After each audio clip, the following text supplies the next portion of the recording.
नमस्कार मंडळी, मी डॉक्टर अंजुश्री मेटकर आज एका नवीन विषयासह आपल्यासमोर आले आहे. विषयाचं नाव आहे वारी.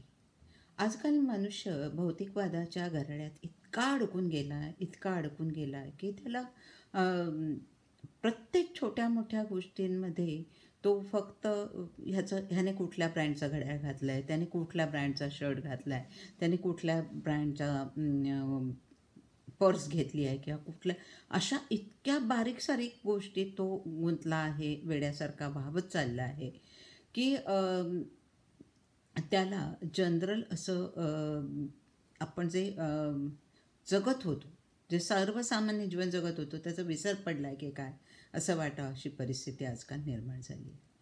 बघा ना, आता मोबाईल आले. मोबाईल जेव्हा पूर्वीच्या काळी घरोघरी लँडलाईन फोन होते. लँडलाईन फोनवरून लोक फोन करायचे, ते वापरायचे, चांगलं चाललं होतं ना. पण मोबाईल आल्यानंतर मात्र असं झालं की प्रत्येकाच्या हातात तो तुम्हाला मोबाईल दिसतो. प्रत्येकजण त्या मोबाईलमध्ये इतका व्यस्त असतो की घरात जर का 4 माणसं असतील तर 4 माणसं ही एकमेकांशी संवाद साधण्यापेक्षाही त्या मोबाईलच्या विश्वात इतकी दंग असतात, इतकी वेड्यासारखी गुरफटून गेलेले असतात की आपल्या आजूबाजूला आपल्याच घरातल्या दुसऱ्याचं काय चाललं आहे, त्याची काय मानसिक अवस्था आहे, त्याला काय हवं आहे, त्याची काय डिमांड आहे किंवा काय, ह्याच्याकडे आजकालच्या पिढीचं अजिबात लक्ष नाही आहे. आणि सगळेच सण म्हणजे मी तरुण मुलं किंवा तरुण मुलींना या बाबतीत नाही म्हणणार, पण अगदी घरातली वृद्ध लोकंसुद्धा या बाबतीत इतकी वाहवत चालली आहे की त्यांना एक मोबाईल असला ना तर आता काही नको, बाकी कोणीच नको, असं एक प्रकारचं एक माणसाचं एक नेचर बनलेलं आहे.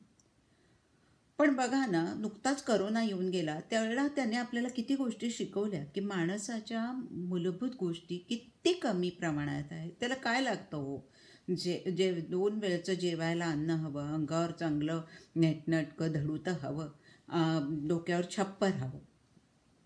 यासारख्या इतक्या साध्या गोष्टी आपल्याला रोजमर्रा जीवनासाठी लागत असताना सुद्धा आपण इतकं ह्या भौतिकवादाच्या आहारी गेलो आहेत.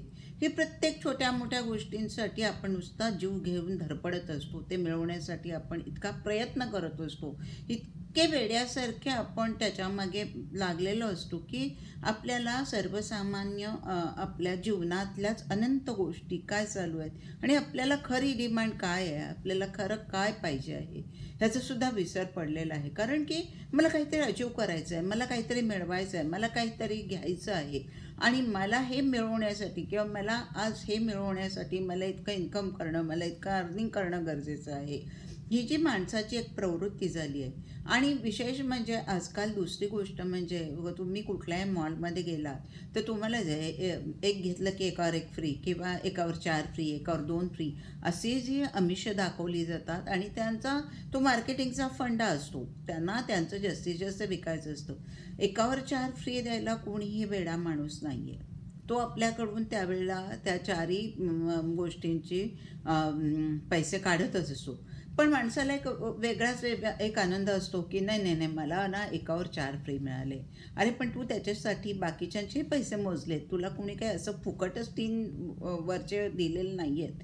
पण ह्याचा आपल्याला विसर पडतो. इतका म्हणजे आपण भौतिकवादाच्या आहारी आणि इतकं की ब्रँडेडच पाहिजे, अमकंच पाहिजे, असंच पाहिजे, अशीच गाडी पाहिजे, माझ्याकडे BMW पाहिजे, मला साधी मारुतीची गाडी चालणार नाही किंवा मला साधी आपली मला फॉक्सवॅगनच पाहिजे, मला अमुकच एक गोष्ट हवी आहे.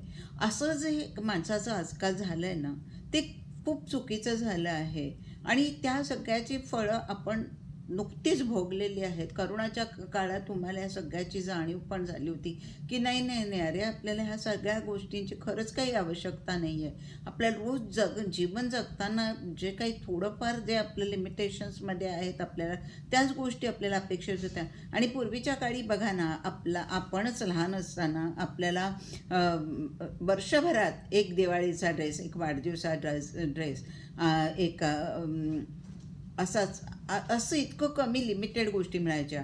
किंवा घरात बिस्किटच जरी अशी भरपूर पुढे भरलेले नसायचे आणि 3-4 भाऊ बहिणी असेल तर 2-2 वाटून घ्या असं आई सांगायची नेहमी, आणि आपण त्याप्रमाणे ती गोष्ट वाटून खात होतो किंवा वाटून करत होतो. कपड्यांच्या बाबतीत लिमिटेड 2 ड्रेस वर्षभरात मिळायचे, आणि मग आपण किंवा एखाद्या घरात लग्न कार्य निघालं तर अजून ॲडिशनल एक ड्रेस मिळायचा. पण ह्यापेक्षा जास्ती आपण कधी परचेस करत होतो का, किंवा आपले आईवडील आपल्याला घेऊन देत होते का, तर नाही. तर मग इतक्या लिमिटेशन्स आपल्या कमी होत्या, त्यावेळेला पण आपण सुखी होतोच ना, त्यावेळेला पण आपल्याला आनंद मिळत होता ना जीवनाचा, त्यावेळेला आपण तितकंच आपण सुखाने आनंदाने जगतच होतो ना. की आपल्याला असं की नाही नाही नाही मला अजून जास्ती काय हवं आहे, ही हाव त्यावेळेला आपल्यात नव्हती. कारण आपल्याला माहिती होतं की आपल्याला एवढंच मिळणार आहे आणि आपल्याला मला याच्यातच हे भागवायचं आहे. तर मंडळी, जीवनाचं हे सार जर का एकदा समजून घेतलं ना, तर मग तुम्ही वारीकडे पाहता ना, त्यावेळेला वारीचे तुम्हाला हे कळेल. वारीत तुम्ही जेव्हा जातात, पांडुरंगाची वारी करतात, आता आषाढी वारीला खूप मोठा भक्तजनांचा मेळा निघतो. ते एकतारी घेतात, तुळशी वृंदावन घेतात डोक्यावर, आणि किती 2 कपडे असतात. एक पावसाने ओला झाला तर बदलायला दुसरा असतो, की एक आज धुतला तर उद्या दुसरं घालायचं. तर माणसाला ह्याच्यातून काय शिकता येतं, की खूप कमीत कमी आपल्या गरजा असली ना तरी आपलं जीवन चालूच राहतं, त्याच्यात आपल्याला काही बाध येत नाही. किंवा बघा ना, आता घरी असलो की आपल्याला अशीच गादी पाहिजे, नाहीतर माझी पाठ दुखते, असंच असली पाहिजे, उशी अशीच असली पाहिजे, नाहीतर माझ्या मानेला प्रॉब्लेम होतो, मला अमुकच एक असं पाहिजे, मला सोफा असाच पाहिजे, मला तो लो लेव्हल नको. पण वारीत तुमचे हे सगळे चोचले पुरवले जात नाही. तिथे एक साधा तो पानकागद असतो, तोच जेव्हा पाऊस येईल तेव्हा डोक्यावर घ्यायचा आणि पावसापासून संरक्षण करायचं, आणि ज्यावेळेला रात्री झोपायची वेळ येईल तो जमिनीवर पसरायचं, त्याच्यावर झोपायचं. शांत झोप लागते की हो? असं थोडं आहे तिथे. मग काय ते खडे बोचतात का तुम्हाला? नाही बोचत. कारण माणूस त्या वारीच्या प्रवाहात इतका वाहत गेलेला असतो, त्या पांडुरंगाची तादात्म्यता साधत, त्याच्याशी एकरूपता साधत तो इतका त्याच्यात मर्ज झालेला असतो, एकरूप झालेला असतो, की त्याला म्हणजे मला जेवायला हेच पाहिजे, मला हे चालत नाही, माझं हे पथ्य आहे, असे वारीतले लोक करताना तुम्हाला दिसतात का? नाही. साधं रोज पिठलं भाकरीचं जेवण मिळू दे, कुठे श्रीखंडपुरीचं मिळू दे, कुठे काय आमटी पोळी मिळू दे, आमटी भात मिळू दे, सुखाने आनंदाने ते 4 घास खातात आणि पुढे चालायला लागतात वारी. मग तिथे कडक ऊन असू दे, पाऊस असू दे, नाहीतर अजून वारा सुटलेला असू दे, पण त्या सगळ्याची पर्वा ते करतात का? तर मुळीच नाही. त्यांना एकच ध्यास काय असतो, आणि तो ध्यास असतो माझा पांडुरंगाला भेटायला जायचं, मला पांडुरंगाशी एकरूप व्हायला जायचं, मला त्याचं दर्शन घ्यायचं, त्याच्या पायावर डोळी ठेवायची, आणि ह्या एकाच ध्यासाने प्रेरित होऊन त्याच्या नामात तल्लीन होऊन ही लोक मजल दर मजल करत चालत चालत ही वारी करत असतात. तर त्यांच्या डिमांड त्यांच्या मनात येत नसेल का विचार असा, की अरे ह्याच्याकडे हा कोणत्या ब्रँडचा शर्ट आहे, आणि ह्याच्याकडे कुठली पॅन्ट आहे, ह्याच्याकडे कुठलं घड्याळ आहे?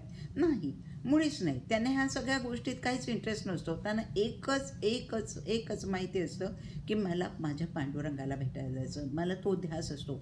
आणि म्हणूनच ह्या पालख्या ज्यावेळेला निघतात ना, त्यावेळेला त्यांच्याकडे खरंच का एक तुळशी वृंदावन आणि 2 अंगावरचे कपडे याच्याशिवाय मला नाही वाटत कुणाकडे जास्ती काही असत असेल.